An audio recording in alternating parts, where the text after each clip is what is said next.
All right, camera on moi, sir. There you go. I would like it to be noted that it was not intentional that my shirt and color would be anywhere close to the guest color. This is what I grabbed. It was the first thing I grabbed. Oh, we talking about this. Remember, we So so, like, said we gonna dress. We gonna be the Set no, Brothers, man. we didn't say that. There was never any establishment of gonna that dress happening. alike for the party, Only man. because we come from a city where niggas got jokes, Right. regardless. So this would turn into brothers some. were happy and was singing and were colors. Like, no. Today, after 1, 2, 3, 4, 3, 4, somewhat 4 years of praying, chasing, begging, pleading, I even made offers to kill people. I mean, like I made all types of offers that he was not impressed by. You know what I'm saying?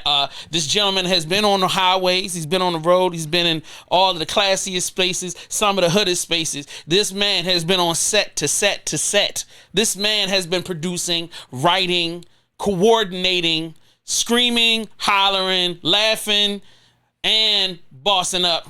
This is definitely a Baltimore legend as far as the entertainment scene goes because of his mere breadth of catalog and fucking hats that he wears. I've got Desi Alexander in the building. What's up, bro? How you feeling, huh? Man, you made me realize I be doing a lot of shit. I ain't even realized till you just said it just now. But yeah, thank you, brother. Glad to be here, man. Thank you. Oh, man, shout out to you. Let me tell you like this. There's not many people's pages that when I see them all the time, I get tired looking at them. Not because I'm overused to seeing you, but it's like, you doing something else? Another one? Yeah. Another one. Got to stay, on anybody's feed, man. Got to let people know I'm still here, Facts. Like, it's like y'all have had the busiest. You have what some people would define as a comeback because you look, your Instagram got deleted. What was that, a year ago? Yeah, literally, a year ago. You back up again.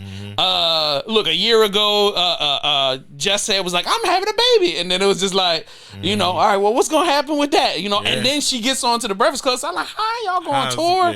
How does that work out? It'd be so many things that I can't say anything that I know that the audience doesn't know.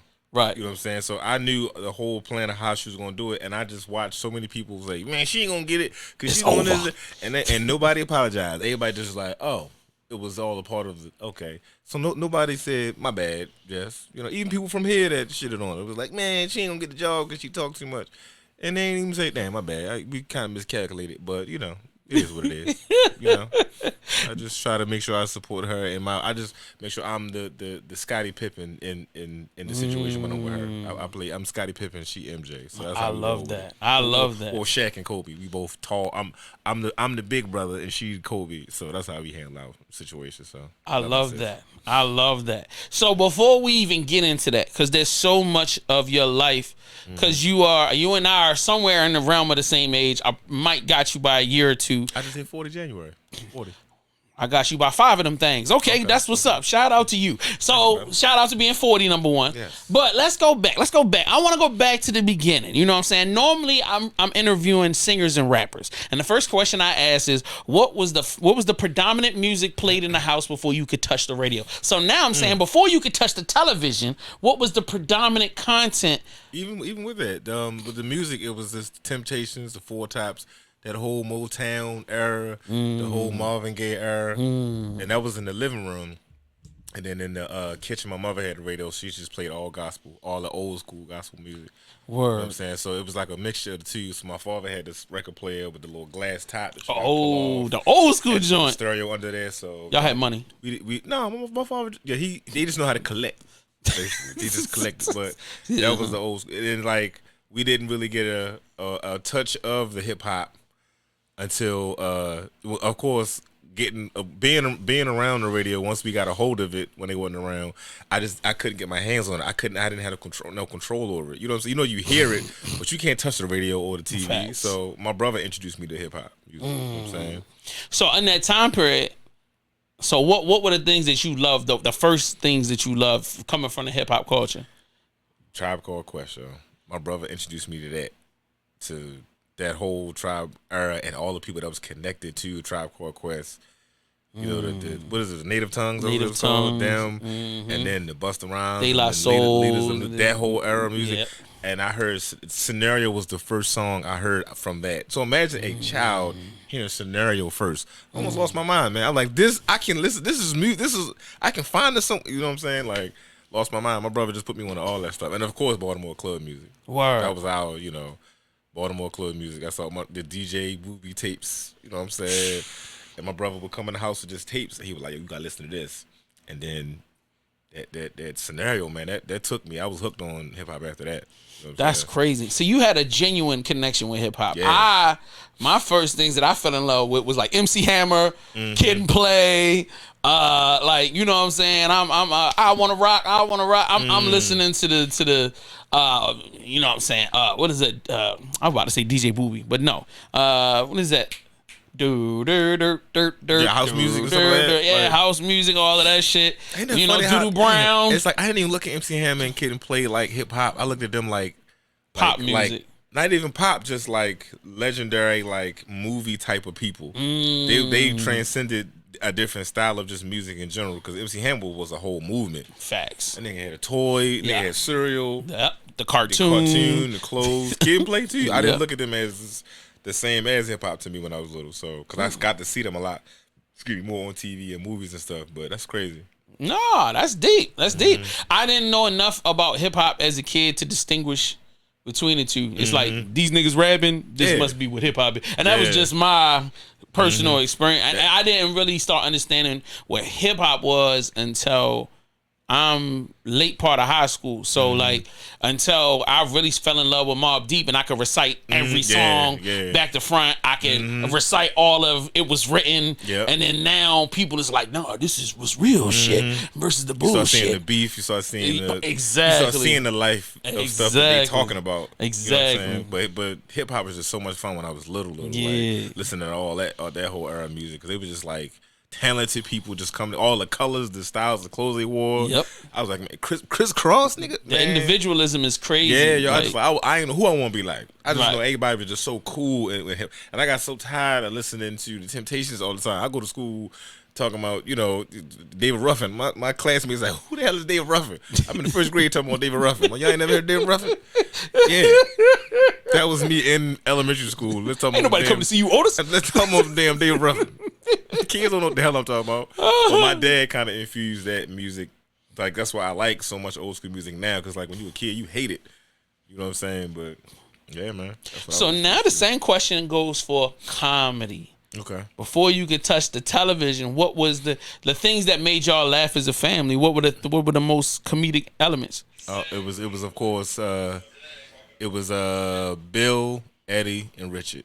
Those were like my uncles of comedy. My dad had the record that had their albums back when comedy people used to have albums. They didn't have Netflix. Yes, that's a fact. They had albums like on a record player, and my father and them would just go downstairs, smoke weed, and just listen to either Eddie, Richard, or Bill Cosby. And me and my brother would sneak top the steps and be listening. And it's like, we know they laughing, we know this is funny, but we don't know why they laughing at it. Exactly. But looking at Richard, it was more so when you were a kid, you laughing at his mannerisms and how he's like pantomiming, and really like, you can listen to a Richard Pryor joke with your eyes closed and think it's two people in the room that he's acting like. It is so like rich. And those are the first people like why I grew up, like, as far as like the comedians, is Eddie, Richard, and Bill, man. And if you look at me on stage, you can tell, so. Yes, you have heavy Eddie influence. Yeah. Heavy Eddie influence. Yep. And so what was, when you were able to start acquiring your own collection of like comedy stand-ups, or I don't know if that was even something you was doing. Yeah. But like, what were the first things that you like, all right, this is mine and I'm going to play it till the tape It was everything, because once I realized I always thought about doing comedy, because it started in high school when I wanted to. I used to write jokes down, but I didn't know my voice. I didn't know how it would sound saying this stuff out loud on stage. So I would write it and I would show my mother, and she would like look at me like, because my mother always had me in the theater, like acting in her plays and productions and stuff. So I was always on the stage, but getting on there and making people laugh was different to my mother. So she was just like, I don't want you practicing in school getting in trouble. You know what I'm saying? You already got basketball. So she never told me no, but she was always like, I don't know where you're going to do this at. And neither did I. You know what I'm saying? So And when you're young, you don't know where to go to do comedy. Ain't no when we see comedy, it's only on television. You don't think you can reach that. Right. I ain't know nothing about no open mics when I was a kid. I ain't know nothing about no, if I would have to go to Hollywood to do it. I didn't know there was a space for it. So I would just write when I was young. But once I started comedy, then I just started to accumulate all these DVDs and of all the stuff I watched when I was a kid, from the Def Comedy Jams, of course, the Richard, Eddies, and Bills, and then all the people under those umbrellas, the Red Fox too, man. I was a big Red Fox fan when I was a kid. And then transferring that to Def Comedy Jam, and then Comic View, and then Bad Boys of Comedy, all those specials. And then even getting into the mainstream white side of it, looking at it. Because my brother always said, look at every style of comedy. You don't know your voice just yet, so you got to look at every style. And then you got to stop watching everybody to find your own voice. So that's what I did. So when you are what are the things? Because I'm quite sure there's probably some new young comedian looking at you like, yeah, it's weird, yo. I want to get that nigga. But time be flying by so fast. They be like, man, I want to open for you one day. I'm like, man, niggas really look at me like I'm damn. But you're OG now. Like now, you talking about a decade in. You looking at a decade, maybe a little bit more than a decade. Yeah, more than a decade. Yeah. So like at this point, you definitely are the seasoned veteran. You know what I mean? And that respect I've gained is just like, wow, man. I work so much, I don't even look back to like niggas gonna respect me. It just like happens just because. Right. So what were the elements that you were picking apart from those stand-ups that ended up becoming the biggest helps for you? Finding my own cadence, man. I have the material, I have the stories, I have the situations and how to put them together, but it's just how am I going to portray this on stage? How am I going to say this on stage?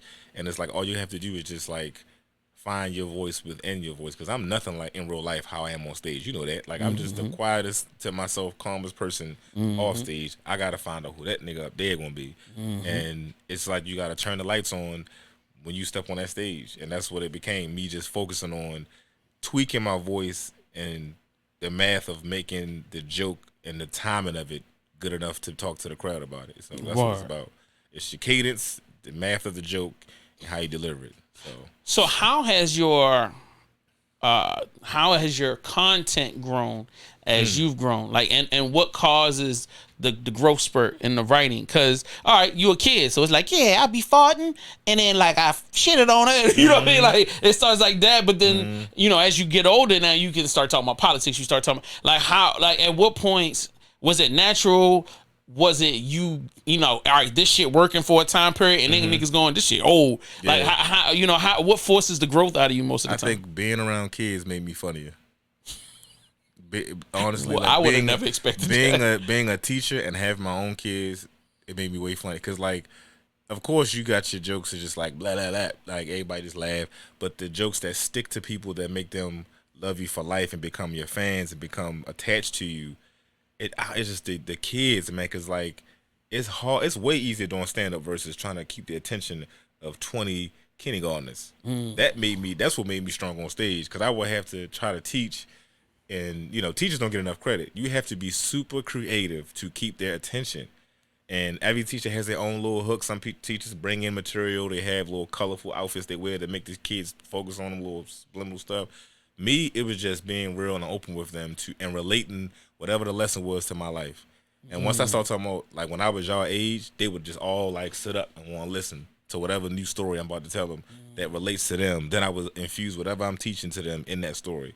And keeping their attention, boy, it is hard, bro. It is. So stand up is nothing. So tell me about your family. Is your family like really funny, or are you kind of like the standout in the family that's just everybody? Like my intermediate household, everybody's funny. My dad was the jokester. He was the one pranking people, and he was the one with the camera. My mother was just the serious kind of funny. My brother was just all around animated with how funny he is. Very intelligent. My brother's very intelligent. I talk to him like every day about just tweaking stuff and just stuff from when we was younger. Because sometimes it's funny how your siblings will know one part of a story and you know the other part. And you be like, oh, I didn't even think about that. And stuff start to come together when you get older. But everybody in my house was Just with that was their own personality. That's what kind of, and me being the youngest, I just took a piece of everybody. You know, so. So, all right, you grow up in the house. You done did your research. You have your book full of jokes. The first time, when, where, how old were you? I was 21. The first time you got on stage? I was 21. With 21 years of material? Mm-hmm. So did you even do fart jokes on the first? No, I talked about my early jokes was just about my dad, just the dumb stuff he used to do, being like lazy, being drunk, being like just random stuff that he used to make me laugh at when I was a kid. Mm-hmm. And my first time on stage, it was by default. My basketball career didn't really take off. Had a knee injury, had a back injury, and I've always been a fan of comedy, but everybody say I can do that. I can get up there because comedians have so much fun and make it look so easy. And I was at Burke's back when Burke's used to be downtown. Off I think was it? I forgot what shit. I don't know if that's Fleet Street, but it was like the restaurant was downstairs and the comedy club was upstairs. Mm-hmm. And I was on a date with my lady at the time, and I really want to know who that hostess was. Because the hostess walked us in and sat us at the table right next to the steps of where the comedy club was. So, like, our seats was right here in the steps, and they go right up, and it's the comedy club. So you can hear when the door opened, you just hear laughter every time. I'm sitting there trying to eat on my little date, and you know what I'm saying? I'm just hearing laughter. I'm like, I asked my waiter, what is going on? It's a comedy club upstairs, a comedy factory. I was like, oh, wow, that's what's up. And it was like, it's an open mic, like a comedy contest. And I was like, that moment, I just like, look, you know how you had that moment, it's like, this is a moment right now. If I don't do something, I need to do something because my life will change. Everybody, I don't care who you are, you know when that moment happened, it's like either this way or that way. And it was just like, you was like, honey, put down the shrimp scampi. I was like, we going up. I thought about it, and I was like, I might do it. I don't know. And then the girl I was with was like, you funny. I know you sitting there looking like you want to go up there. And I signed up. And the next week I was on deck to go. I invited all my little coworkers from I used to work at Singular at the time. It's a very old sentence, Singular Wireless. And my coworkers came out. My mom came out. No, my father came. My brother came. All my coworkers came. A couple people from my hood came. And I told my first joke. And I just remember everybody laughing, bro. And I just was looking at this just sea of people just laughing. I'm just standing there. And I was like really beside myself, like, I'm gonna do this for the rest of my life. This is it. I realized, then I sat down and did the rest of my set sitting down, and then I got eliminated out of the contest because I went over my time. I was having so much fun, I just sat down, and then the host was Alabama. He the one who brought me to the stage. Shout out to Alabama. He was like, yo, he's like, you went over your time. That's why you got eliminated. But I'm gonna try to bring you back because you was funny, man. How long you been doing this? I was like, today. He was like, man, hell, you gotta keep doing this shit, bro. And he brought me back. That's when all the other vets and stuff was talking to me and stuff. They was cool. Like, you don't ever sit down. Only Bill Cosby sits down. You got the cadence for it. You got the voice, man. You got to keep doing it. Wait a minute. Hold. Why you can't sit down during your set? That's like it's kind of like a respect thing. It's like every different type. Every art has their own like respects and stuff. Like you hooping and you shoot it and you make it. You gotta get the ball back because I say courtesy. Shit like that. Right. Sitting down was like known that Bill Cosby was the only one that sits down. If you look at old stand-up, Bill Cosby the only person that ever sat down and did a stand-up. Now, niggas just do it, But there was a respect they put upon me, like, to understand, like, this is a fraternity. This is a big deal, so don't sit down. I was like, yeah, you're right, because I definitely was going to do that, because I was comfortable. But, yeah. Now you should go on tour with the motherfucking chair, nigga. You should retake the chair as your own. Like, yo, that should be your thing. And you should let me come and I carry the chair. I'm gonna put the chair in a bag and just slide and then it we on. just take the chair out of the bag every time you come on stage. Like, wipe that bitch off. They were like, what the hell? This is my special chair. This is a special chair. But yeah, that's what it was. I never sat down never again on stage. Unless it was like a part of the joke, but yeah. It helps you get your steps in too. Keeps you healthy. Yeah. You know what I'm saying? Your wife likes that. I was up there, just running around. But yeah, that first time that set the standard for like I'm not gonna ever stop doing stand up.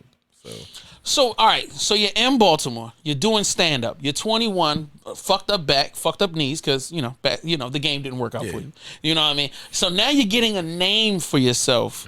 But see, like this is I feel like this is that special place that a lot of people get to and never get past. So you funny, people like you, but they ain't buying tickets. So how do you build the audience? Do you have to start doing events on your own? Are you partnering with people? How do you go about building the legend of Desi and then building that relationship with your audience that they'll spend money with you? I think it was the consistency of doing shows at home and constantly promoting myself, because this was when like social media wasn't, it was big, but it wasn't as big for us as far as comedians. And I would, like when I worked at Singular, I used to like sneak my flyers in their bag when I sell them a phone. So I would sell them phones and I put my flyer right in their bag. A lot of people actually came, and I would find a way to mention I do stand up to every person that walked in that store. I would, of course, post like flyers and stuff around the streets and stuff like that. But a lot of my audience came from the art community, because there wasn't a lot of spaces for comedians unless it was a show. It wasn't like a lot of open mics. So I would go to like musical open mics, like R&B nights, and I would lie and say I was like a poet or something, and I would get on stage and I would do stand up, and I would act like I'm gonna get to a poem, but I would just do stand up, and then I would just get off stage. Like, that nigga was gonna sing.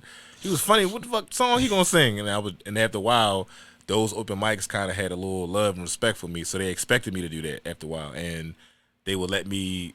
I went from like performing while they were setting up like the next artist drum set and all that stuff, and I would just perform while that happened. And then they gave me my own night, so I just kept going to those different events, that because I wanted to get on the stage every night. I don't live in New York, you know what I'm saying? So it's like I got to start here. I got to get my wings in Baltimore. I felt like I just had to win myself like in comedy at home in Baltimore first before I like really take on the road. I mainly stayed from Desi to Baltimore doing stand up, but that's how I did it. I did a couple like showcases, starting with Ricky Shackelford. He always had that show running every month where you got to sell the tickets and then get on stage for 7 minutes and all that. Everybody go through that door, you know what I'm saying? But after a while, I was like, I think I can do this myself. You know what I'm saying? So, how long between the first time on stage till you get the first kind of like, we'll pay you to come out and do the comedy thing? Oh man, that actually didn't even go well. You would think, because like you getting booked, you like, yeah, wait, I got booked. My first booking, it came within like 2 years of me doing stand up. Somebody saw me at one of the showcases, and they booked me to do a wedding. I was like, oh, this is some ballerist. Like, I'm about to do a wedding. This is somebody's coming together in holy matrimony, and I'm doing stand up. Yeah, that's not a good idea. It's not. They had me do the reception part after the wedding or whatever, and then I was like, I'm gonna dress like how I want to dress. This is me. This is my style. I used to buy my little hat, little fresh shirt, and so I pull up to the wedding. You came to the wedding, so you didn't pull off the Miami Vice outfit. At least it was suited with some gaiters. You came street gear, t-shirt and jeans, and it fitted. I didn't care. I was like, I'm getting paid, baby. This is it. My little $200. This is it. I'm bragging. I get there and I started getting self-conscious because I started seeing more and more people not dressed up. Like, man, everybody got on suits and linen on and shit. Damn, I don't know how this gonna go. And then I started doing my set. They was happy to see me. Started doing my set. People was laughing, having a good time. Yo. And then this fucking baby, bruh. I'm sorry? This fucking baby heckled me, bruh. Baby? Fucking baby, man. I'm talking about people was laughing and this lady had this fucking baby in the front. In my mind, I'm like, bitch, take this baby, take him in to change him or something. I'm trying to do, and the whole time, this baby is screaming like he is burning up alive. I'm just like, after a while, I was like, you just don't like, you didn't even try to let me finish my damn set. And everybody just was laughing at that. But I was really angry at this baby, yo, because my set was going good. You keep fucking up my timing. But that was the first time I got paid that wedding. Shout out to my girl, my homegirl, Denora. I think she was getting married, and she invited me to that. So is she still married? I don't even know. I got to check on her. I don't know. I probably ruined that. Tell her I'm single. Just okay. Put it on. No. We're gonna see. We're gonna figure it out. That's like damn near 20 years ago. We gonna figure it out. I mean, anything can happen. Yeah, right. Anything. So the kids are grown. So, yeah, they grown. They already, the baby probably grown now. Facts. Son of a baby, bitch. yeah, totally grown. Yeah, and she might be going through menopause, so no pull out. All right. So anyway, yeah, we gonna move on. So all right. So from that point, you know what I mean. All right. So now you're getting paid on gigs. You're moving around. When's the first time you kind of tour? Meaning, I'm doing multiple dates and it ain't in Maryland. Mm-hmm. So is that on your own? Was it under somebody else's card? It was under my own. Like, I think I got bit by the bug because I already love stand up, and then once I went to New York, bro, I got bit by the comedy bug, bro. I could not stop getting on stage, bro. Like, cause nobody from New York ever heard of me. Don't nobody know our accent like that. But nobody going to New York like that. Like, that was just like consistently just up there, just getting it. When I was, doing it, I don't remember anybody from Baltimore. It's like everywhere I went, they were just like, I was just this fresh guy that was just funny as hell. Mm. And I got bit by that bug, so I stayed for like maybe a week, then another week, and I would just like go to hella open mics. And I wasn't even getting paid for it. I was just like, this just feels good because you start to outgrow your own city after a while. You know what I'm saying? Hey, you done been to every show. They pretty much know you know your material. They stop coming, and that's why I don't get mad at people because I understand y'all got lives. I got shit going on. You can't get mad at your own city for not always supporting you. They support you. It's just like you owe them to grow and get out of there. That's what you owe them. So when you tour and then come back, they're gonna definitely buy tickets. You can't just think the same people gonna keep coming. And once I started going to New York, man, when I got bit by that bug, man, and I couldn't. I was there every week, bro. So what was the catalyst for the New York trip? Like, you know what I mean? Was it just, all right, I need to go test myself, or was it like, yo, we gonna go out for the weekend? I met a chick online or something like. Sometimes it'd be like that. Yeah. This was like I got something to prove. I'm gonna go on my own. And I told myself every city I go to, I am not stepping foot in another city if I'm not performing in it. From now on, I don't care if it's a shopping trip or going to see a girl. I have to be performing in that city. I made a promise to myself, and from then on, every city, no matter what, even if I was talking to a chick in another city, I'm talking to her because I'm trying to perform in this city. Like, that was the main goal, because that's secondary. And I was really like on my grind, hustling, man. Like, that was a fun time because I told my boys, I said, yo, I'm going to New York for like maybe 2 weeks. I'm gonna get a hotel. Y'all with it? It was like, bro, let's go. And for the whole week, they went with me. All my boys, probably like 5 or 6 of us. Some of them went home maybe a little early. They would come back. Some of them they was like, no, we riding with you, bro. So that was fun, man. Staying in one hotel. So what year is this around? What year? This is around 2000, I think 2006. No, maybe 2008. Right before my I'm trying to think, was it around my dad passed away? It probably was around 2008, I think. Yeah, before my dad passed. So you're at the time period where, oh man, you got some of the biggest legends of comedy. Well, I mean, of this time period. So like, you've got, obviously, Kevin is still working the scene because he's not that guy yet. You know what I'm saying? He was just getting into that. Right. Getting like the BET interviews and stuff like that. Right. Like, he was just becoming Kevin Hart. I remember that shit. The legendary Patrice O'Neal, excuse me. Alive, yep. You know what I'm saying? Then you had, and then you got all the white dudes. There's a whole lot of them niggas. So like, all right, the way they talk about that scene, it's not necessarily about being competitive, but it is. Like, and it's not easy because they only want the realest of the real in the circle. Like, how do you don't know these niggas from shit. So you walking into these clubs and you doing open mic. Now you're a little safe because you coming in with an entourage. You know what I mean? And Baltimore niggas don't know how to not be clicked up. So they done say comedians say something sideways, now it's a fight. You was a little clicked up. I mean, you was protected.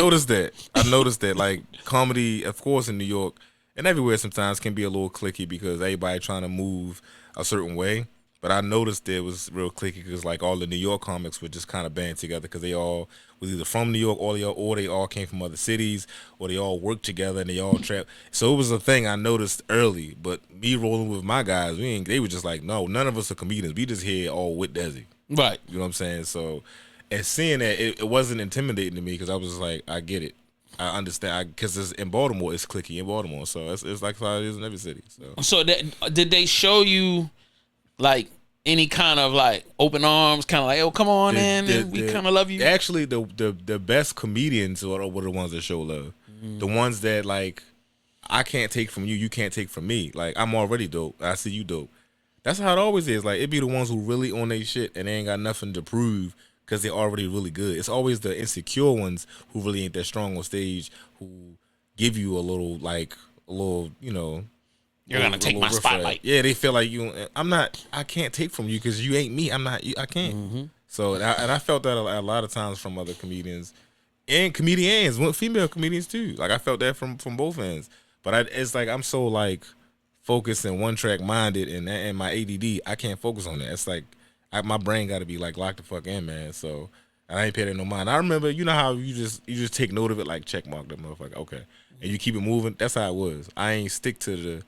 Because I've seen a lot of it at home. I'm not going to be one of them comedians that is a comedian but is always known for starting shit. Right. Because you got those. Same thing in the hip-hop community. I already know it's the ones that could be more talented if they focused on being talented. You so busy focused on the bullshit, you can't get past it. So it's fucking up your talent. You starting to get known for more bullshit than how good you are. Right. And that happens in comedy too a lot. A lot of people be so stuck in bullshit, bro. Like, and it's like, are you even a comedian anymore or you just a shit starter that be around comedians? So...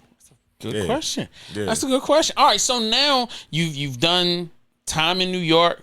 I mean, you saying 2 and 3 weeks at a clip. That's enough for people to get, not only just say, hey, I know your face, but they're going, even if they not, you know, y'all not best friends, there's a rapport that's starting to be built. That's you know what I'm saying? Yeah. Now, do they start extending invitation? Hey, why don't you pull up to such and such spots? Or, hey, you know, come for an audition. I mean, does that start to happen? Does New York kind of like start opening up for you in that way? Because you move around so fast, it's like yeah and no. But some people stick to you. You know what I'm saying? Like I did a show with Marcus Banks. Shout out to Marcus Banks, man.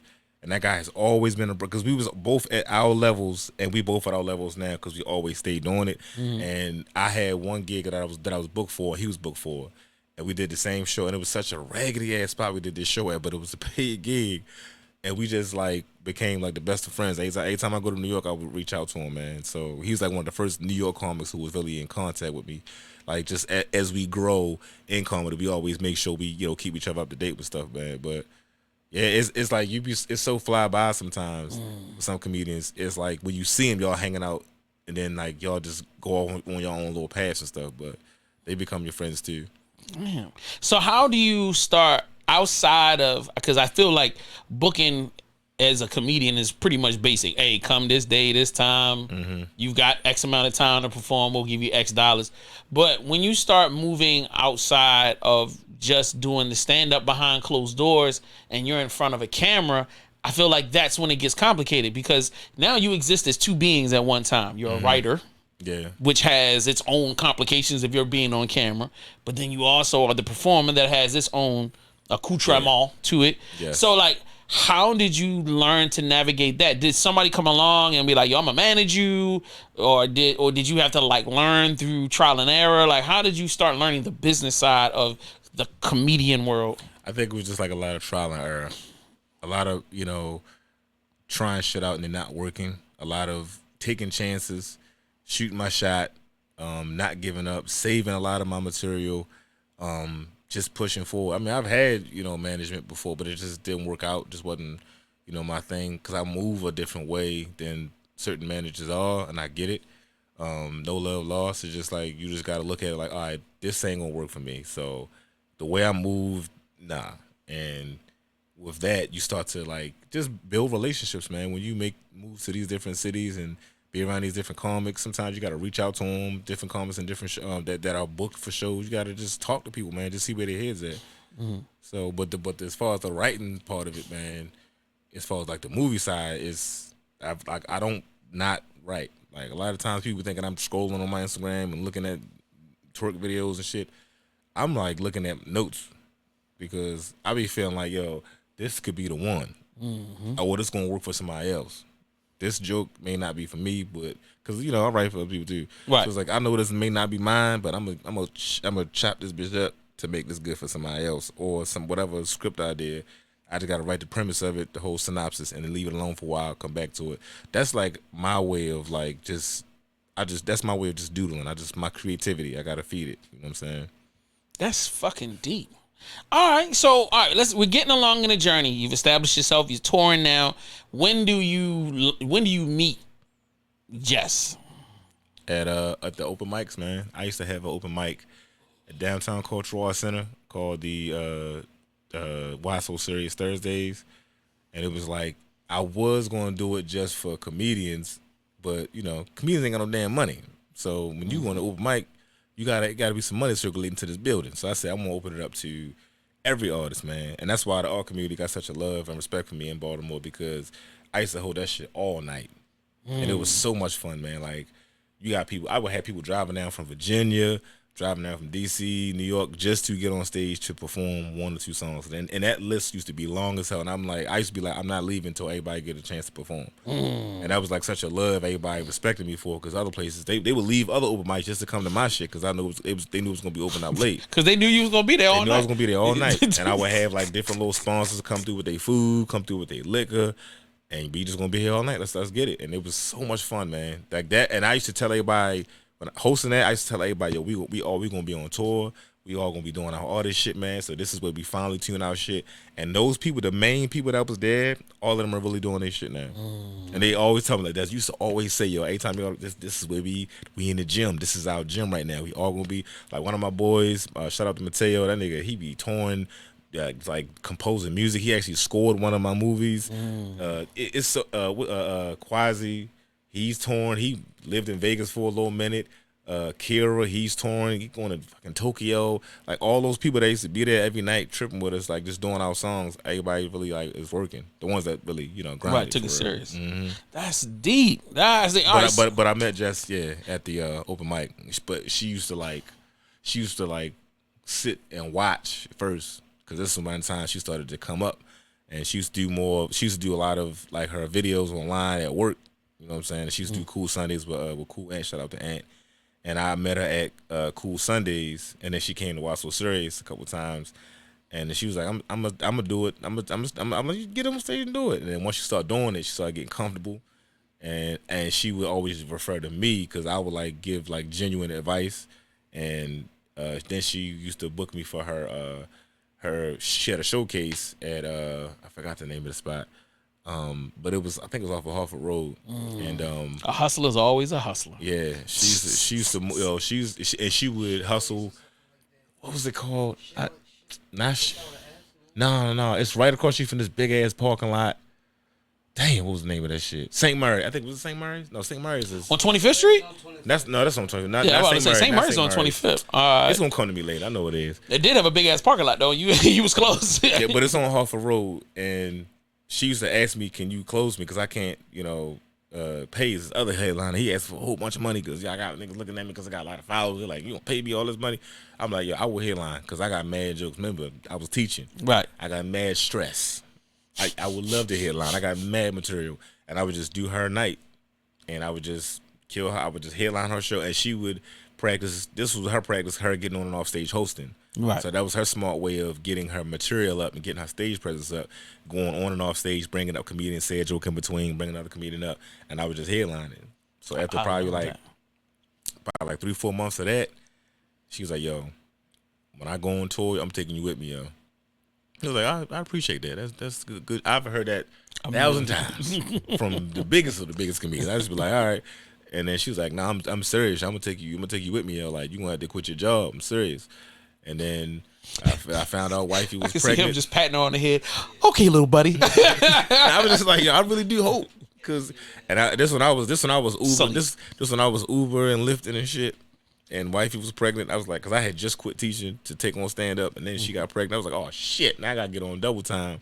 So I'm doing Uber and Lyft and doing little side jobs and shit. And Jess hit me like, yeah, yo, it's time, yo. We about to do this shit. And I was like, all right. So what's the first show we did improv first in DC, and then I did my shit. She said, can you do 30 minutes? I was like, I've been waiting for this my entire life. Did my shit, killed it, and then brought her on stage with this big courageous intro. And after that, she hugged me right when, because we always say something to each other. But if you notice, when I exchange with her, we always say something funny to each other, or I always let her know what's going on. And she hugged me. She said, I want you to bring me up like that every fucking night, yo. I fucking love you, man. And then she went up there and killed that shit. I was like, that's what's up, man. And it's like, that's our thing. Like, every time I bring on, I say something to her. Like, even if the crowd is like rough. Like, the first time we went to Cleveland, that was like the roughest fucking show we ever did. Man, we was killing up until we did New York, we did DC, we did Baltimore. What else? We did Connecticut, and then we did I think Albany, and then we did Cleveland. We was on a high. He was like, maybe Baltimore. People don't realize how hard we represent Baltimore, man. I don't think we get enough credit for that. We really represent Baltimore everywhere we fucking go. We mention Baltimore shit. You know what I'm saying? Right. Man, we get to Cleveland, man, and I got 30 minutes. I do 30, she do an hour. Man, that was the roughest 30 minutes. I was sweating like I was playing full-court basketball with that bitch, man. Like, these motherfuckers are rough. I went through all of my set. They were just like, I was just getting a little bit of shit. And she'll never forget this shit. I hugged her. I was like, right when I put her, I was like, give it up for Jess Hilarious. And she got upstairs. I was like, survive. She was like, oh no.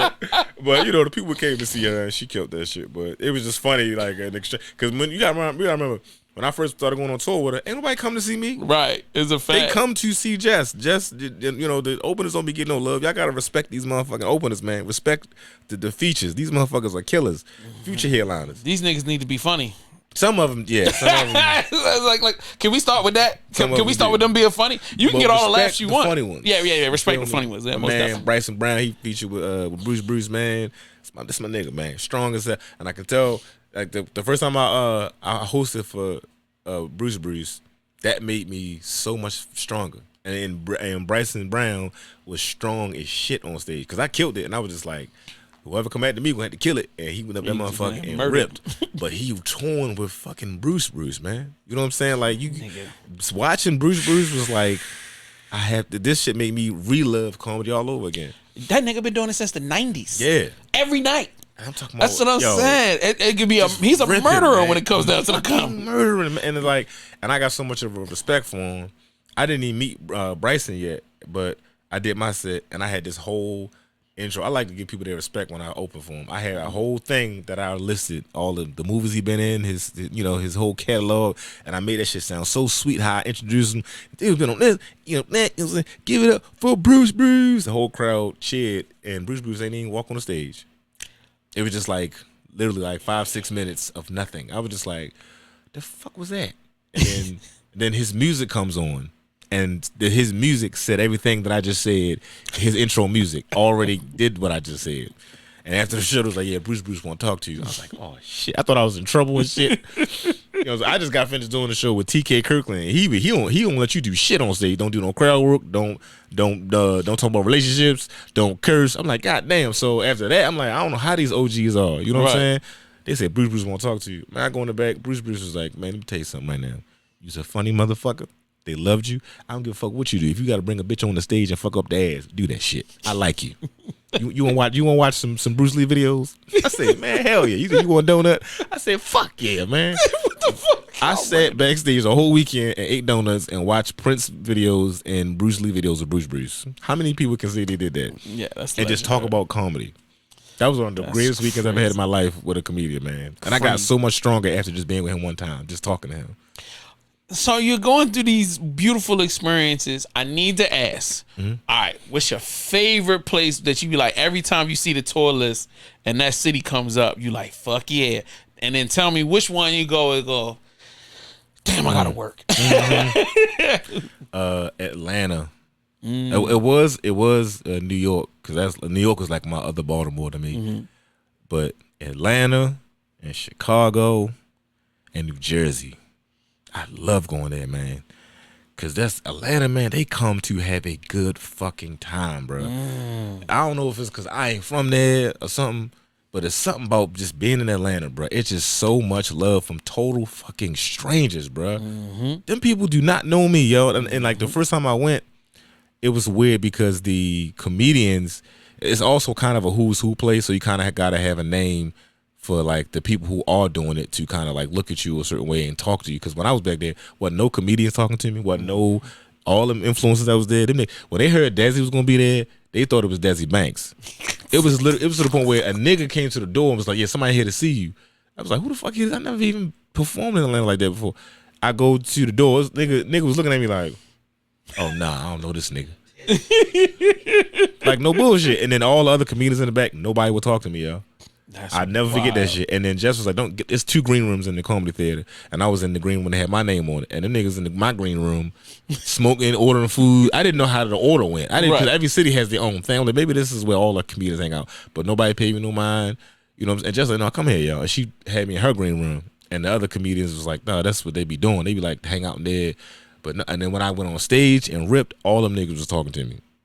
Everybody had something to say, like, man, I work for BET. One nigga was like, man, I've been looking for somebody to help me write some shit. It was just a weird ass vibe going from that to that. You know what I'm saying? Not saying niggas is phony, but it was just like I just wasn't in the room. It's the industry, bro. Like you gotta prove yourself before they'll fuck with you. Because niggas don't want to get the stench of whack nigga on themselves. Like they're like, I don't want to touch the right. But after that, everybody was just talking to me. But Atlanta just shows so much fucking love. New Jersey is such a random place, but New Jersey love me to death, man. Like every time I pull up, man, they want to hit, and that's where I tune my shit. That's where me and Pudge go, and we tune our new shit till we can take it on the road, because they know me. New Jersey is like, nigga, we heard all your jokes.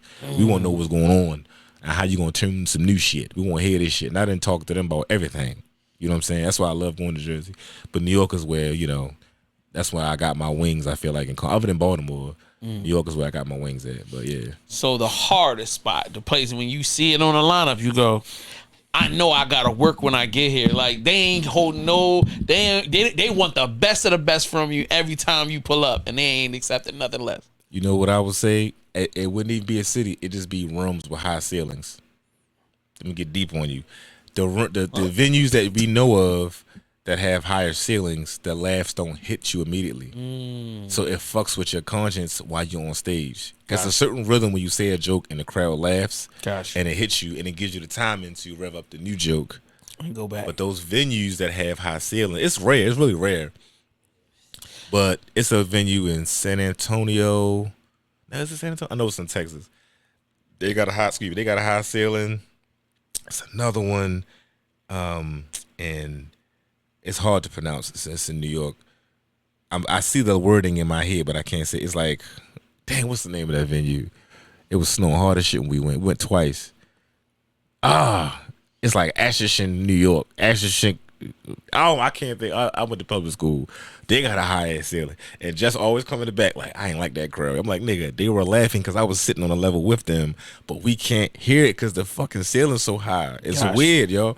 But Cleveland was the first. Like I said, Cleveland was the first one that punched us in the fucking stomach. But yeah, that's interesting. I never thought about how intimacy adds to the quality. So when you see like the Comedy Cellar on, I'm watching on YouTube, that and it always seems so intimate. Hit you, yeah. Right. Them laughs is just, you just showered in laughter. It just feels so fucking good. The first time I did Vegas, I got too cocky, man. That's why I have a ritual when I do my shows. I'm on tour. I like to go in the room, look at the crowd a little bit. I listen to the same music. I had my little chain I always wear. I have the ritual, but this one time I ain't go with my ritual. I was just like, cause this was some baller shit, man. This is like, we did a casino in Vegas. This is when we was doing casinos. Fucking, the hotel is in where the show is. Security outside the door. They walking you to the venue. You don't even go outside. My clothes already, I don't lay my clothes out on the bed like I'm going to school and shit. Wife you there and shit. I'm like, man, this is how I'm supposed to be living. God always has a way of saying, let me calm you the fuck down and make you realize why you out here. Man, the fucking security outside my door, they walked me downstairs. I didn't do my normal prayer. I didn't do none of my ritual. Didn't sit in that crowd and look at the people, because I like to look at people in the crowd like, I like they gonna laugh at that. I'm gonna look at that side. I didn't do none of that. I just laid in my bed with wifey, got up, go downstairs, elevators. It's like so many secret little go under the casino. You know what I'm saying? I'm like, look, I'm all this motherfucker like Frank Sinatra and shit. I made it. Man, I get on the stage, and then they had a clock on the floor. Comedians love that shit. When you got a clock on the floor and just telling you how much time you got left, that shit is fucking beautiful. We remember our jokes and we know how to time it, but when you got a clock, you like, I can fucking play it around. That clock, that shit started off. As soon as I said, Vegas, make some noise. And mind you, another high fucking ceiling. I see my face on the motherfucking Jumbotron. I'm like, man, this is the motherfucking life. And I started doing my material, and wasn't nobody laughing. Did another joke, wasn't nobody really laughing. I looked at that fucking clock, that shit said 28. I said, shit. Where am I going to go? And then that's when I had to do my other trick I do. I had to like focus on the front row. And as I focused on the front row, it kind of like my eyes kind of widened to realize it was like all older people that's just in that motherfucker gambling. It was some of our fans in there, but that was like, yo, Vegas is a gambling place. Correct. But people just like, I'm going to go check out one of the shows. Right. It was just mad old white people. So I had to turn to go to my kid jokes. I had to remove all that shit. This is what comedians are doing while they're on the stage, literally within milliseconds. I'm like taking math problems and moving this joke here, and then that's when I started doing like way better after that. Because once I saw the old white people, I was like, oh shit, that's why the fuck they looking at me crazy. That's deep. But that was high ceilings, man. And when you do theaters like that, the jokes hit you later. Right. So you'll do a joke, and then it's like those people laugh, and then the laughter from those people hits you 3 seconds later. It's different, y'all. I can see how that fucks up with your timing. Yeah. Because you want to give people time to absorb what you said. Yeah. You know, get in there, and then so when it's the high ceilings, that's deep. The first time I did that, and the first time the laughs hit me late because I was in a casino, I looked at the screen like, I was wondering if my mouth is moving later. You know how you be looking at shit? Yeah. I'm like, is my mouth moving later on the screen? People was laughing like, you keep looking at the screen at this. So I'm like, because I'm trying to figure out if y'all niggas can hear me the same as I'm hearing myself on my fucking head saying it. So, but they can, but just the acoustics is different. So, you know what? Now you got me thinking like, all right, when I meet Kevin Hart, that's going to be my first question. Let me ask you a question. So with the high ceilings, because he's in a stadium, ain't no ceiling. Ain't no ceiling. So it's like, are you micing the crowd and then having the mic on a as speaker much money on the he stage? got, he probably is. You know what I'm saying? It's just a different like a different sound in them theaters like that, man. And I can see that being a reason why like his first stadium joint didn't really hit as hard. Maybe because of the adjustment. Yeah, because I felt like some of the timing was off with some of that. It's just different in those type of venues, man. And trying to sharpen up material that is strictly for everybody. I don't feel like people really understand, especially black people that are like super like critical. And it's like, man, he ain't funny no more. And I'm like, no, he's trying to adjust the material. He is. So that no matter what part of life you come from, you can understand it and connect to it. And I'm like, that's extremely hard to do. And but Kevin is always gonna be one of the greatest comedians. He don't get enough credit, bro. His consistency in stand up and movies, man. I always applaud Kev, man. He's only I met him twice. It's funny. I met him as a fan, and then I met him in the show with him, which is a beautiful turnaround, man. And this just a year from October last year. Me and Jess did a show with him in Atlanta. So that was a blessing. It's funny because we had a show in Atlanta, and that Sunday he was coming to Atlanta to try out some material, and Jess management team was like, "Yeah, Kev said y'all want to stay for another day to do a show with him." I was like, I called wife like, "Baby, I ain't come home. take it easy. I'm about to open for Kevin Hart." She was like, "Nigga, stay where the fuck you at. I ain't going nowhere." I was like, all right, cool. That was a blessing, man. We stayed another night, and it was funny because he didn't even come in. I wanted to like really kind of pick his brain and sit with him, but he's busy, you know. He came in right before his set, so like he came in. No, he actually came in when the host got there, and then I didn't see him come in, but Jess was kind of in the other green room, and then it's funny because I got off stage, then Jess got off stage, and I was like, I kind of warmed the crowd up for you, so you're pretty much good at this point, so you can just do your thing. And he looked at me and Jess and was like, yeah, because he went up, then I went up. We made sure it was kind of dry at first. We brought him up for you, so now you straight. He looked at both of us like, I know both of y'all was gonna be here, right? We were just sitting there like, yeah, it was. He was like, no, I set all this shit up. So I was just like, wow, okay. So you never know who fucking watching, bro. You never fucking know. So and he went up there, man. As a comedian watching it, this motherfucker did 4 stories and spread that shit out for an hour. And them jokes was fucking back to back to back funny. I took note of that shit. He only did 4 stories for an hour. That's some Ali Sadiq shit. And as a comedian, seeing that, how he fucking paced himself, man, it was like, man, it just made me want to go back in the booth and write, bro. That's what's up. Yeah, all right, man. So now you get to be the Kevin Hart of Tubi. Yeah. You've got film after film on Tubi, the same way Kevin Hart got his Netflix and got his films, and then Taking over. facts. Now, how many stand-ups? I think I might have seen one stand-up with you where it's like you were doing 45 minutes or 30 minutes or something like that, but it's been so long. Yeah. So what's up? Why isn't your stand-up easily accessible, number one, or am I just trash? And number two, why not more? Especially at this juncture, like you could be cranking out so much more, especially seeing people like Ali Sadiq have so much success with it. You know, it's funny. Now, literally, while you're saying that, I'm wondering, shit. Because I have one stand-up special on TMT Network, but it's like, why don't I have more? You know, that's just a question. Because literally, I've just been on tour so much and really just dadding it out. And now I'm into film.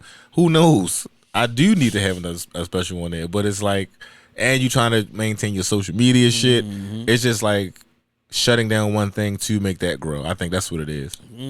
I would have to shut down maybe my social media for a while and focus on the new set. And that's nothing to do. That's what I am glad and I'm grateful to be blessed to be able to have the mind power to do something like that. But that's what it is, just shutting down one thing so this thing can be as great as it can be. Word. So getting into the film thing, you know, thank you for answering the stand-up comedy question, because that's something I've always wondered. Yeah. But what made you? How did you get hit with the acting bug, bro? Like what was it that was that initial bite? Because you going crazy. A lot of the shit I be writing, or was writing, it, like I said, it don't be for me because I be touring. So I just be like, I want to write something and I want to just sit back and maybe direct or sell this to somebody else. And then once people started to like ask, like, why ain't you in some shit? Like, you, like, as much as you be acting on your social media and these sketches that you write, some of them I can see this shit as a movie. You know, like some of them dramatic joints I wrote, people was DMing me like, yo, that shit sound like some shit that'll be on some BET shit, bro. Like, and that's when I started writing scripts. So I've been writing scripts before, but once Alvin asked me to be in Check Please? Not Check Please, but for that, he asked me to be in Risky Business. Gotcha. That's on YouTube now. And I never forget his response. He gave me the script. I came to, and then once he saw me do one take, he was like, I don't even gotta direct you. Like most motherfuckers, he was like, oh, I'm glad, good. Now I can just get mad. Now I can play with the angles, because a lot of the times he was kind of worried about if somebody was gonna portray the person the right way. He just looked at me like, I don't even gotta direct this motherfucker. All right, cool. So after that, he of course grabbed me for Check Please, and from there it was like I really want to start writing shit and pick something. And once Alvin was like, yo, we need to he's like, I want to do something different, bro. Like I see a lot of the same shit a lot, and I want to do something different that's like not even what I normally do. Cause you know Alvin does a lot of those good ass those blog movies and shit he be doing. Yeah. They be catching fire, man. He was but I give him props, because even amongst the films that he does, he has such an original take on it. Yeah. And it doesn't. I hate Tubi movies. I'm gonna be honest with you. I hate, even though I have a whole show where we review Tubi movies, most of the time, I'm like, what is this shit? A lot of this shit is stereotypical, especially if it's white. If it's black creators. Black creators feel like they got to be gangster. We got to have some titties. You know what I'm saying? Yo, Tommy gotta die, and I gotta have the bricks, and we gotta be the greatest. It has to be the hoodiest of the hood. Right. So when I after my team had done maybe 5 or 6 of those Tubi films, I saw Check Please come on your joint, and y'all was like, yo, it's on Tubi. And I said, I begged my squad, like, look, I know y'all love this gangster shit, but can you please watch Check Please? I'm like, even if it's a horrible comedy, I'm like, yo, I just need a palate cleanser. Yeah. We all were, it was like we was all watching a movie in separate places at the same time, and we texting each other like, oh shit, this nigga, yo, and then everybody's from other places except for me. I'm the only one from Baltimore. So all the text messages is, so is that what y'all doing in Baltimore? Is y'all just out here stealing food? And yo, is y'all niggas just having fights? Like, who does the 20-year-old reunion? And I'm like, yo, stop. Y'all niggas be having reunions. Shout out to the show, man. So, the show Noel wrote it, man. She definitely put that together, man. That was so different. It was so different and so funny. Yeah, man. And it was like, it's ridiculous, but you guys knew it was ridiculous, and like it was good. Like you guys acted well. Thank you. Y'all acted so well. Not that it was like y'all. I mean, it wasn't about like to be or not to be, but like to be in the moment. Yeah, y'all. Each one of y'all were individually different, and I feel like you bringing that certain energy brought Tim out of. Yeah, and he's able to like be himself, but still be in a rhythm. Yeah, like it didn't feel like he was acting. It felt like he was being himself. Yeah. Then that was the first time I met Tim too, man. Man, I known Tim for a long time, but you know what I'm saying. But like, he's such a reserved person. Yeah. In real life, people don't know that. One of my best fucking. I talk to this nigga every day now. Like, this nigga's the fucking best, bro. The chillest nigga I ever met in my life, man. He's the fucking. And when I met him, I was like, "Yo, I'm a big fan of you." He was like, "Nigga, I'm a big fan of you." I was like, "Nigga, we don't even know each other." It was cool. That's what makes shit, Tim man. annoying. Tim doesn't know. Like he know he famous, but he don't know he famous. Man, I'm like, nigga, you know who the hell you? He's like, man, I appreciate y'all, man. Facts. And Pudge did this thing too, man. Man, your whole squad killed it. And Tashiki, man, and watching Tashiki grow up from then to now is just so funny, but man. Tashiki was good. In that. And you know what's funny? I never seen people be like, Tashiki be fucking business up. Tashiki be doing this. In real life, Tashiki is one of the most nicest, most sweetest people you ever meet in your life. Like your little sister. Like I would call, check on her right now. Like, you all right? Yeah, I'm all right, Desi. Yeah, I'm all right. I'm just chilling. And then on TV, people, and I don't even watch it, but I always see the highlights or the aftermath of her fucking somebody up. I'm like, this is not the same girl. People like, nigga, yes it is. She fuck people up. She should be on WWE some goddamn where.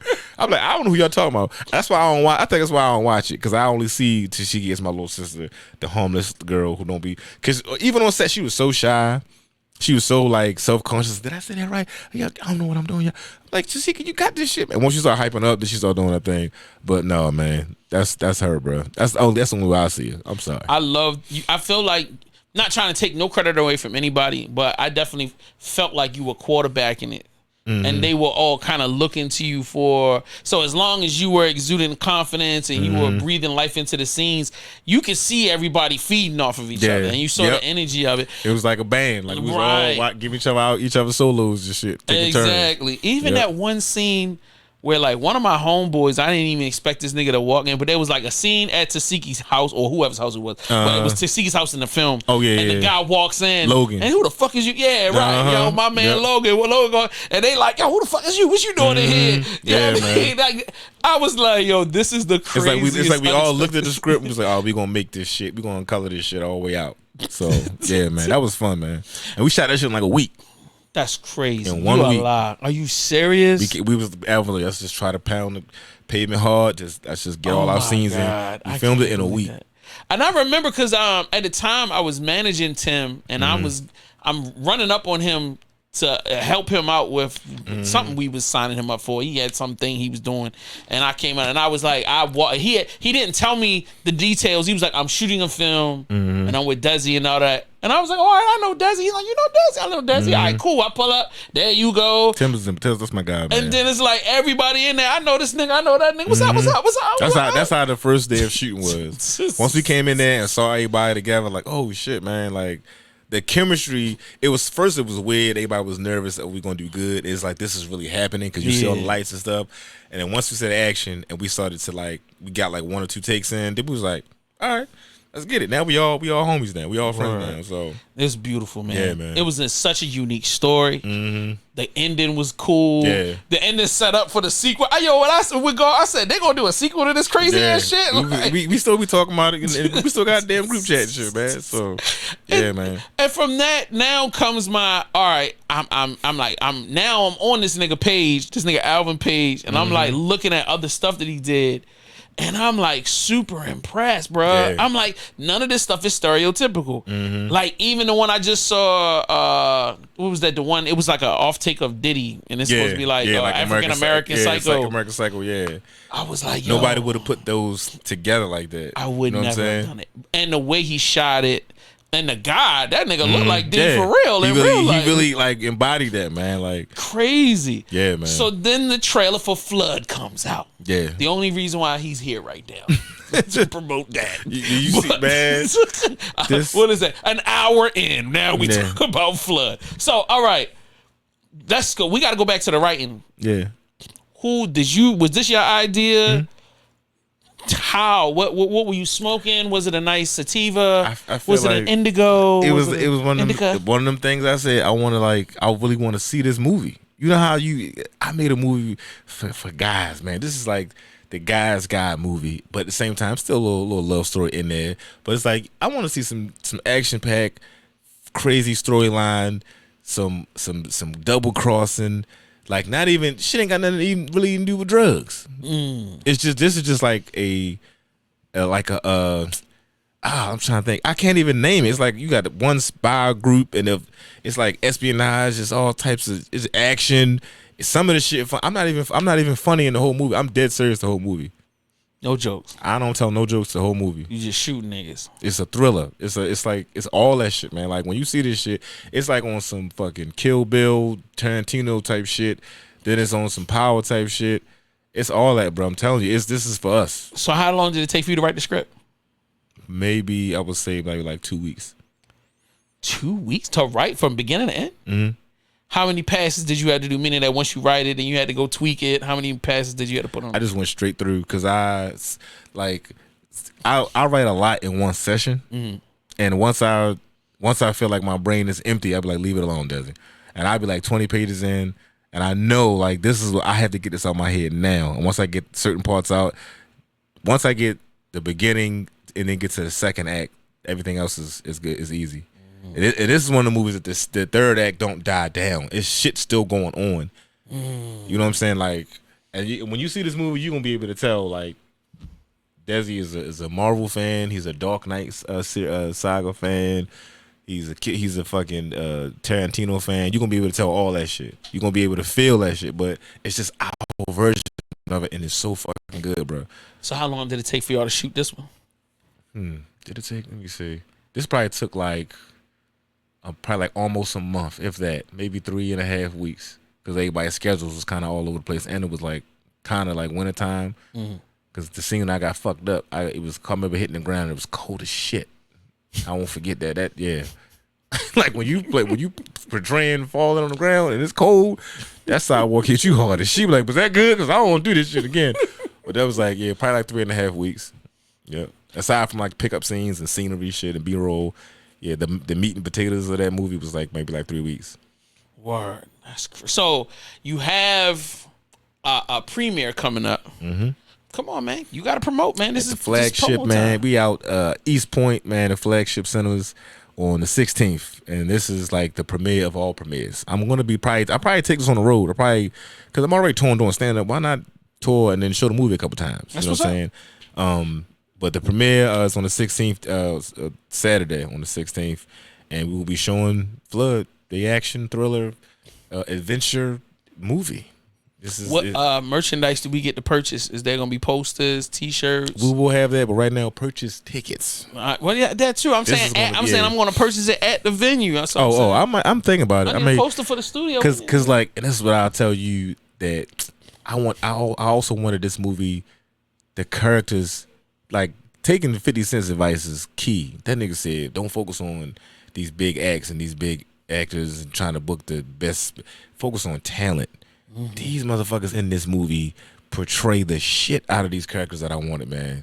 That's why I did the posters. I want people to like and not like specific people, because everybody gonna end up having their own kind of spinoff, and Flood gonna have his own fucking universe. But when y'all see this shit, man, y'all gonna be like, I like this shit, man. You're gonna be able to. I've been watching this shit like over and over again. Like, I ain't never seen it before. Because all these people really did they fucking thing. Everybody in the movie, man. Even Alvin, the only character I would say is like them in real life is Alvin's character. And that's what it was funny about this shit. Alvin don't like getting into a whole bunch of shit. Alvin don't like doing too much physical shit. And Alvin portraying that when he has to get down. This is so funny when y'all see this fucking scene. And he did it. I said, yeah, this is a scene when we actually like be tussling with this nigga and actually fight. He's like, oh, we gotta do that now? I said, yeah, this is it. He's like, oh shit. He's like, all right, Desi, you only gonna get one night of me to this shit. And Alvin got the fuck down. Alvin was throwing down like we needed it to, man. So, and shout out to Walt, the choreography for the fight scenes, Walt and Lion. I had to get in shape for this shit, like to make it look. And then Walt was like, do you want this shit to look real, or do you want to just do some like 50%? I was like, I want this shit to look real. He's like, all right, this nigga trained me in the summer and whooped my ass in training. Like, and I studied a lot of how to make the punches look real, how to really deliver, and it looks fucking good, man. I just can't wait, man. I'm just so excited. I'm gonna show you a little small clip. I ain't gonna show the people, but and my brother, man, and this is another thing people don't realize. I value people's presence in my life, like this right here. This is one for the books. I appreciate that. We got this filmed and recorded. This is history we're making right now. I managed to be able to put my mother and my brother in the movie, bro. Yo, that's blessed. So that's like something in my life, that in my capsule, that I will always value. And my brother, he portrayed the nigga that I wanted.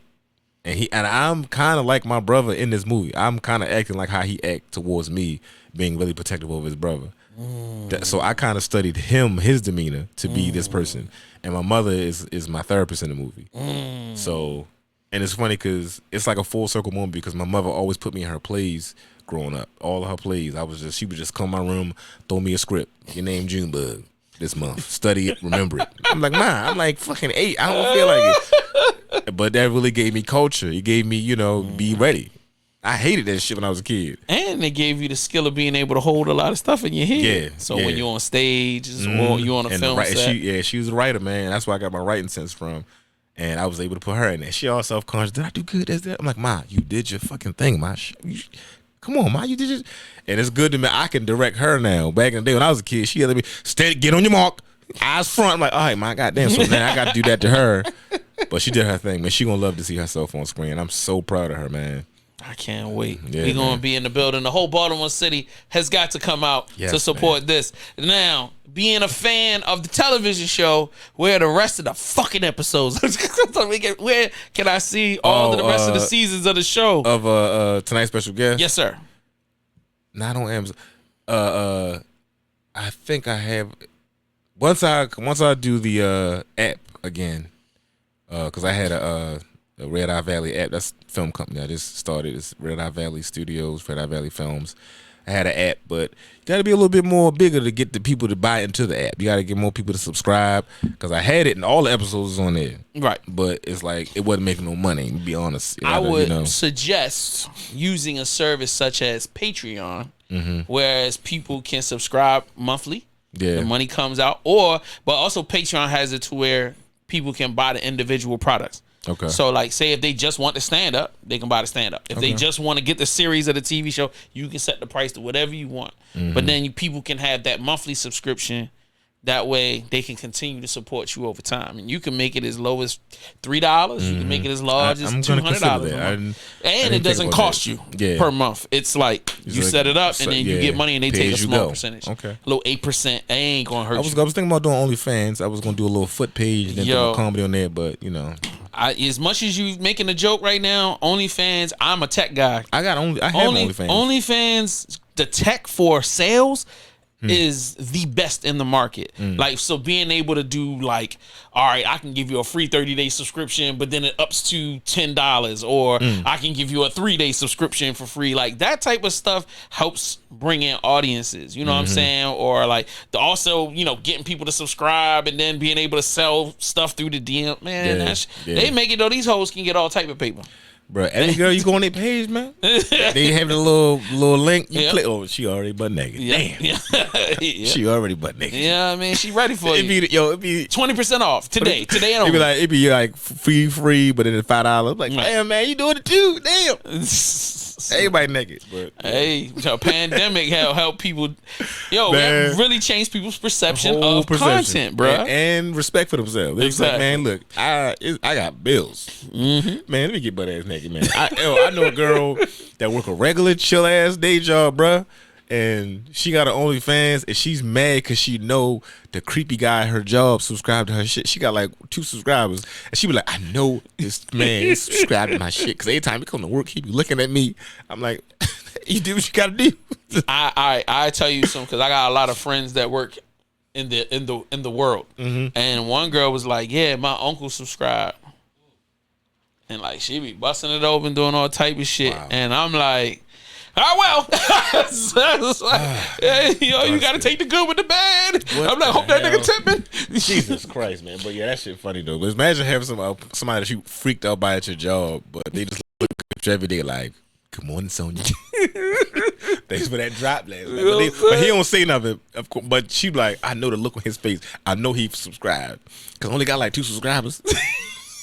I'm like, damn, girl. She's Maybe like, you should just shut it down. Just go ahead, shut it down. Just go ahead, yo. How much is she charging them? Right. She must be charging like $50 a head. I think that's what she probably be doing. But she know that nigga be subscribing because every day a nigga smile every time he see it. Because you know the creepy nigga gonna find out the girl page. Because if he like her every morning, where my hug at? He gonna find that page. He gonna click on that link. Oh, I got a little extra money this week. Let me go ahead and subscribe. Hey, if she knew right, she take all them creepy niggas and send that link right to him. What's your phone number? At the next work meeting, I got an OnlyFans, y'all. So it is what it is. But I feel like you create so much dope work, and then like a lot of people rallied around to support. And I'd be like, as a person that just enjoys your content in general, I just want to like all of this stuff. I want to be able to see it, and honestly, I want to directly be able to like support. Yeah. Here, take the $20, nigga. Like, cause I know you got bills to pay. Yeah. And you got mad kids. I got mad kids. So just I got to be making money while I'm asleep. Right. So and something like that would definitely help. Right. I'm gonna figure it out. I do not want your wife walking in her bedroom and saying, BG&E is hiring, nigga. This shit is over. Was coming in and see me taking pictures of my feet. Like, what? I'm just for the page, baby. Just for the page. Don't nobody watch your crusty toes. Yeah. Get over here, climb up the pole, pause, and do the electrical work. They $32 an hour starting pay. Like, and I got another one on the way too. So yeah, it's gonna have to work. So I gotta hit this million. So you just out here just letting it loose, huh? Man. I thought I was just having fun married sex, man. And now I got everybody like, how old is your youngest? 1. And I got 1 on the way. Like, how the fuck you do that? I don't know, man. So wait a minute. You about to have another one that's gonna be 1 and then one that's 2? She turned 2. She turned 2 in March. Jesus. Can they be the same age? No, they can't. No, they can't. You trying? Yes, that's crazy math. So how old is the oldest one? Kira, she's 16. Then Zoe, she's 7. And then this is my stepchild. This is my stepchild. Okay. All right. So Kira's she's 16, and then Zoe's 7. Then the baby's 1, and then the new one's about to be born. Okay. That's only 4. We gave Zoe time to be the only child for a second. Now you got to be a big sister. So. I got a friend of mine I went to high school with. He is at 12 children right now. 12. Don't be him. And he ain't on tour doing comedy or making movies. He's just out milking vodka and fucking bitches raw. That's it. Oh, it's just different women all over the city. Yeah. He got one baby mama that he has 6 kids with. Okay. And then the rest of them are all... It's littered. It's all over the city. Okay. I can't, man. I got one, and I don't know how single parents do it. It's 2 of us. I don't know how single parents do it. They are whooping our ass. It's 3 of them. I don't know how people do it when they by themselves. Me and her be looking at each other like, I don't know how we going to do this shit, man. Like, should be missing. I lost my wedding ring about 5 times. It's rubber. I ain't got my rule. I don't know where the fuck the wedding ring at. I don't want to say anything because I don't want you to get in trouble. That's crazy. Yeah, I don't know. It's shit missing. It's money missing. I don't know what's going on now. Everybody just moving shit. Your stepchild just happened to leave, and then it's all like, I'm girls. Never coming back. Well, you know what happened to the money, right? Then it's all girls. So I'm the only guy in the house. It's me and the cat, man. So that's it. Yo, as a brother that is surrounded by opposition. How do you? Well, you know what? I know exactly how you deal with that. You got mad content coming out of that. Yeah. You know what? Let me write this down. Write all of it down. Yep. All of this insanity in here. That's why my stage presence is like, I need this stage. Facts. I have to do this. Facts. So. I need to get on the road. That's why all right, honey. I'm on tour. I'll be back. Yep. That's why I appreciate wifey. She know you got to get your ass on that stage because if not, you will go crazy in this house. So. Okay. Yeah. The last couple of questions and we getting you out of here. Number 1 question: who is the person you would like to do a comedy show? I mean, your idol. Like, who's the idol person that like, yo, if I could open for them or be on tour with them? Outside of Jess, we know Jess is fam. Mm-hmm. Never want to disrespect that. But if to get the legend of legends, who would it be? I think it would be Dave. It would be Dave. Yeah, because I would say Kev. I just did a show with Kev a year ago. I marked that in my book. Dave would be crazy. So Dave would be Dave. But I did with my other legend. I opened for Paul Mooney. So really, yep. What was it like? Did you ever go to the green room and talk to him? First of all, I tried to open for him years before that, and I like called and try to get to the promoter to ask can I open for him at a show in New York. They said hell no, but you can still come to the show. And I tried to come and try to see if I could. It was like still no. Years later, he came to the Comedy Factory. Shout out to Alabama. He said, "Bro, your dream may be able to come true." Paul Moody's coming here, and he said, "Get somebody in here that's funny." And I went and I opened for him, man. And I got off stage, and he like looked up at me. I was like, "Oh shit, what's about to happen?" And he was like, "Go sit on me." I was like, "Yes, man, hell yeah!" Couldn't wait till my brother went in the house, and I told my brother, man, we was happy as hell, man. So, but Dave, it'll be Dave. All right, next question. In your well, because you already have an extensive filmography, make sure you look his product up. What style of film do you want to write and lead yourself in? Horror.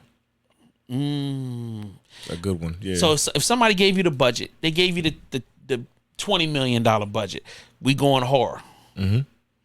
That's all I watch in the house is horror movies. So are you gonna be the main villain, or are you gonna be somebody that dies? I might not. I don't know, but I'm literally working on that with someone that may have a plug, and we may be making moves on. I already wrote, I would say 80% of that script, but yeah. Okay. All right. Number 3. You know what I mean? How would you like to retire? When you look back on your illustrious career, are you like, you know what, get me a place up at the Upper Park Heights? And are you gonna like, oh, I want to get a beach house? Or do you want to die working? Because I know some niggas that they be like, I'm never gonna retire because they love what they do so much. And that's the way I feel.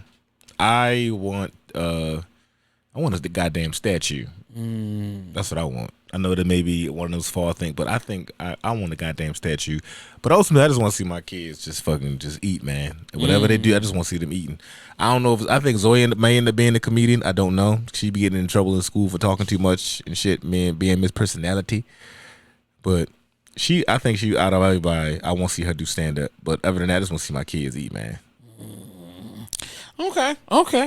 Lastly, what do you want to do that you haven't done, obviously, outside of open for Dave Chappelle and do a horror movie? Like, is there anything else in the entertainment field? Did you want to drop the album of comedy songs? Did you really want to open the OnlyFans with your feet out to be the first comedian with a footsie OnlyFans? That would be kind of weird. I know this may sound like cocky, but I'm like working on the shit that I want to do.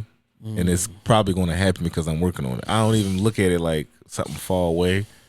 Because like you just said, what would you want to do if I had the money? Horror. And I'm working on with people that's trying to get the people with the money to get the horror shit done. Word. I don't play it around, but if I got the chance to shoot my shot, nigga, I'm shooting it. Word. Even if it don't even look like it's going to happen, I'm going to get closer shit to it. So, but I love that. Maybe just being, I'm really, I don't know, man. Like maybe working with 50 on one of the, I don't know, but I be really working towards the shit I be wanting, yo. Like you want to be a BMF even if it don't look like it's gonna happen, bro. Like Desi gonna get damn near close to that shit.